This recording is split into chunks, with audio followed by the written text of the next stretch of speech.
Hi, Matt here. On Think Fast, Talk Smart, we're all about building strong communication skills. Building this strength requires that we're informed about what's going on in the world today. That's why I want to share a podcast I think you'll really enjoy. Make Me Smart, a podcast from Marketplace, makes it so easy to stay in the know. With short daily episodes about the latest in business, tech, and the economy, hosts Kai Risdahl and Kimberly Adams untangle the headlines and help today make sense. Listen to Make Me Smart wherever you get your podcasts. Hi, Matt here. Welcome to this best of episode, where friend and fellow strategic communication lecturer Burt Alper and I discuss how to deal with challenging objections and hot and spicy conversations. Enjoy as we discuss ways to help you handle these situations. One of the communication situations that makes people most uncomfortable and nervous is when challenged with objections and concerns. Clearly, deep thought and active debate over ideas often helps improve decision-making. But the experience of defending your ideas and proposals is hard and fraught with potential pitfalls. In this podcast, we'll explore ways of handling objections while remaining cool, collected, and credible. I am so looking forward to diving into this topic with my friend and fellow lecturer at the GSB, Burt Alper. Welcome, Burt. Thank you. If you don't mind or have any objections, I'd like to start by asking you to talk about a time you were confronted directly with an objection from an audience member. How did you handle it? Well, I'll give you a very specific example, and it comes up all the time. When you're offering best practices to executive clients, or even here at the GSB, someone always raises their hand and says, well, I like what you're saying, but that would never work in my company, or that would never work in my weekly meeting. And as a first step, when I get that pushback, while I want to get defensive, I'm trying to train myself to be more open to that criticism. So the very first thing that I'll do is I'll acknowledge that concern is legitimate. You're right. There are some situations for which this rule or this guide or this piece of information may not be appropriate. And I find that's a quick way of diffusing the situation. People want to be acknowledged. They want to be validated. And if you can build a bridge right out of the gate, you're starting off on the right foot.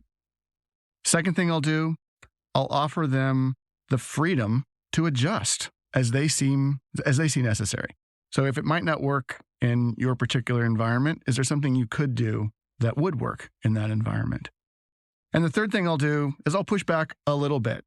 Maybe you haven't tried this in your weekly meeting and you think it won't work, but until you actually give it a shot, see what happens, and then adjust as necessary going forward, you don't really know. And I might invite them to try one particular aspect of the best practices that I've given them and see if that one fits. And if not, okay, then we know it doesn't work in that situation. You're talking about the approach you take and really thinking about being open to somebody else's opinion rather than immediately getting defensive. Right. And I think so many people get defensive right away, even before they get into the situation. They're prepared for battle. And I know that can restrict the interaction and what's possible. So let's talk a little bit more about preparation. What do you advise people to do in advance of situations where objections might be raised? What are some best practices there? I think there's certainly the opportunity to anticipate where the pushback's going to come. So if you're dealing with any kind of information that has a contentious element or maybe even an unfamiliar element, thinking ahead of time about how that's going to land with your audience, where you might receive the pushback, and making a strategy ahead of time. So if you're upending the way the expense reports are done and you know that the people in your firm are creatures of habit and they want to keep doing things the same old way, how do you anticipate the pushback you're going to receive? And before you get into that moment of contention, you've already got a strategy for how you might make that a little easier for them to swallow. Certainly having those contingency plans, I think, can really help so that when you hear it come in, you've got some ideas about how to manage it. And that's absolutely good advice to think about what can I do if this comes up? And perhaps are there ways to circumvent or address it in advance so it helps you prepare for that? Now, I know when you and I teach about objection handling, we talk about how objections can be divided into two categories. We talk about emotional objections and logical objections. Can you define what distinctions are between those two types and perhaps give some examples? As long as you and I have been talking about this, we've gone back and forth on that. And I think it is a fascinating way of breaking down skepticism or objections in conversations. The age-old cliche of the forest and the trees, I find, is really valuable here. Yeah. Often the more logical concerns or objections are getting down to that individual tree level. Mm-hmm. The specific point about the quarterly budget not accommodating any new expenses, something very particular that's rubbing them the wrong way. And they've got to get that issue out there. On the flip side, the emotional objections tend to be of the forest view, and they might not be able to see or even put a label on the concern they're having. It's just not sitting well with them. And you'll often hear people say, I can't put a finger on it. I don't know what it is that's not working for me, but something in here isn't working for me. So if thinking about individual trees versus the entire forest, for me, breaks down the logical versus the emotional reactions. It strikes me that in preparing for these kind of interactions, having a stockpile of specific statistics or specific approaches to expand and extend a point would be really helpful to be ready with this different information so you're not caught off guard right away. And that's where your preparation is so valuable. You start to anticipate where the skepticism might come and how you're going to handle it. And there might be 3 or 4 different approaches that you've mapped out to each of those specific objections, but time and circumstance, time and audience will determine which response you might apply to that particular pushback. Absolutely. So yet another thing to put into the preparation category. You know, one of the things that we teach and we talk a lot about, Burt, is this notion of how to handle objections through reframing. How does reframing work when it comes to handling skepticism and objections? I think of reframing as a way of giving yourself, the speaker or the information deliverer, room to maneuver. And in the simplest terms, you're giving yourself a chance to respond to the objection without admitting defeat. And sometimes you have to change the way we're talking about something in order to be able to address the issue without saying, yeah, you're right, this is a terrible idea. Yeah, I see this all the time in the work I do with clients as well as with the students. So, for example, if somebody is being pressed why a certain feature isn't in a product, and you know that feature is not coming now or maybe ever, it's possible to reframe that to be a broader discussion about how do we prioritize feature set. And as a result of that discussion, you can then come back and address the key issue. I think what's so critical here, and I know you and I agree on this, is whenever you reframe a discussion, you're not becoming a politician and just talking about what you wanted to talk about.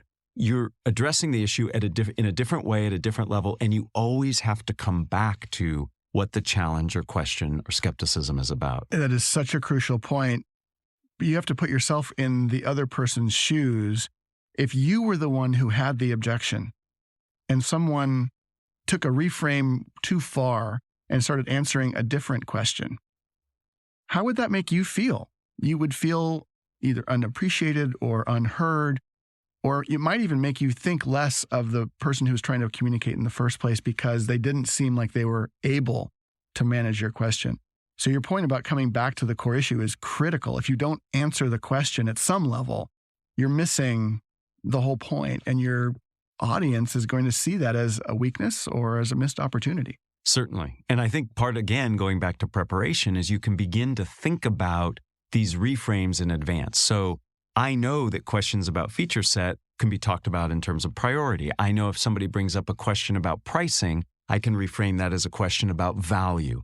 So having these ideas in mind in advance, again, can help you if and when that arises. Now, I want to talk a bit about paraphrasing, because as powerful as reframing is, I think paraphrasing is really critical for handling objections and skepticism in the moment. Well, I think the first thing that paraphrasing does is it establishes what are we really talking about. So if someone raises an issue and you may or may not know exactly what they're concerned about, by putting the paraphrase into the conversation, either overtly saying, I just want to make sure I'm clear on this, or tacitly saying, I just want to make sure I'm clear on this, you're establishing that we're talking about the same issue. And audiences, particularly skeptical audiences, enjoy or appreciate the effort to make sure that you're on the same topic. So you've established a bit of an empathetic connection with them just by trying to clear the air. Paraphrasing also allows you to reframe. Mm-hmm. So you can put your words on top of their words. And if you do it skillfully enough, if you've had enough time to prepare, they might allow you the freedom to change it from a question about pricing to a question about value. Mm-hmm. And that's a subtle reframe in the form of a paraphrase. I think where people tend to get a little into the danger zone here is if you push the paraphrase too far and now it's no longer the same topic, then you'll get the objector digging in his or her heels even further because they feel like you're trying to skirt the issue. So the paraphrase needs to be as accurate as you can make it, but you can adjust the frame of reference a little bit in that paraphrase. Yeah, and I think paraphrasing is something that people have to understand is not this big thing that you always have to say, so what I hear you saying is, and then there's a repetition. You can extract just some key ideas or phrases and go from there. So it allows you a way to take the floor, to do some reframing, to do the validation you're talking about, as well as to really help yourself formulate your thoughts along the way. I do want to bring up this notion of emotion, since emotion is around. I believe, and I'm curious to get your thoughts on this, that acknowledging the emotion without naming it is critical to do early in the paraphrase. So if somebody comes at you with a lot of heat, maybe they're angry, maybe they're passionate, rather than to say, oh, I hear your anger, and then the person, well, really, I'm frustrated. Now we're arguing over their emotional state. I think just to say, hey, I hear there's a lot of passion here, and then move forward, acknowledges that emotion, puts it out there, because everybody hears it. And for you to ignore it, I think puts you at a disadvantage. I'm curious your thoughts. I really like that. As soon as you started talking about I hear that you're angry example, I buy products. I'm a consumer in addition to being a coach. When I get a bad experience in the outside world and I talk to the customer service rep and they say, oh, I feel your anger, or I'm sorry that you feel so angry. That does not make me feel any better. The acknowledgement of my anger doesn't make me feel any better. If they were to say, this is really important to you, and therefore it's really important to me, wow, it's a powerful shift. Now I feel like you, as the customer service person, are really taking how significant this is in my life. Right. As we end, I like to ask people the same 3 questions to get their ideas, reflections, thoughts on communication in general. So if you're ready, are you ready, Burt? I hope so. Okay, there we go. I'd like to ask you the same 3 questions. If you were to capture the best communication advice you've ever received as a 5 to 7 word presentation slide title, what would that advice be? I can only choose one phrase. Yeah, you got 5 to 7 words. It's not what you want to say, it's what they need to hear. I didn't count the number of words, but I think you're close, but so important. And it really gets back to that notion of framing that we talked about, doesn't it? And really understanding what's needed in the moment. Who's a communicator that you admire and why? I've been referencing Oprah Winfrey a lot these days. I watched her acceptance of the Cecil B. DeMille Award at the Golden Globes a few years ago. And I am blown away by her ability to sound authentic and sincere. She's wonderful at that. But to vary the tone and the intention that she's able to achieve in an authentic way.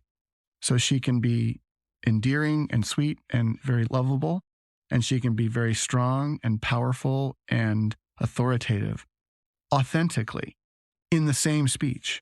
And that is an incredible range of emotion. It's an incredible range of vocal quality. And she backs it all up with very powerful content that has specific examples that are relatable, that are familiar, and that really do drive her point home. Well said, for sure. So last and certainly not least, what are the first 3 ingredients that go into a successful communication recipe?